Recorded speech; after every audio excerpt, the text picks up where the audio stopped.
राति अधिया अधीक्षण जंत्री कार्यालय को घेराव कले बुड़ी अंचलवासी।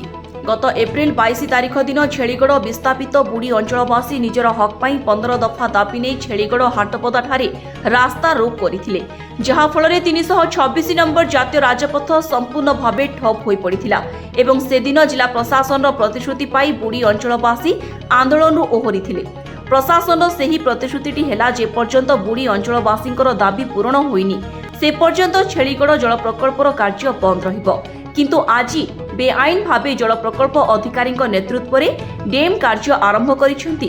ताहाकु विरोध करी आज बुड़ी अंचलर संग्राम समितिर सभापति चैतन्य साहूंक समेत अंचलर शताधिक लोके महेंद्रगढ़ स्थित अधीक्षण जंत्री कार्यालय को राति अधिया घेराव करने सह सेही ऑफिस सम्मुखरे धारणारे बसिछंती।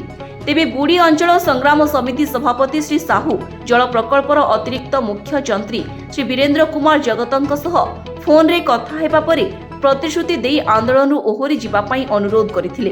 तेबे घटनास्थल रे जल प्रकल्पर कौनसी अधिकारी आसी नथिले। तेबे आंदोलन आहुरी तीव्रतर हेबा परे खबर पाई राति अधरे रा उदयगिरी पुलिस पहुंची बुड़ी अंचलवासींक सह तर्क वितर्क करिबा सह जल प्रकल्पर कार्य बंद रहिबो बोली प्रतिश्रुति देइथिले। तेबे राति प्राय गोटाए समय अंचलवासी आंदोलन ओहरिथिले।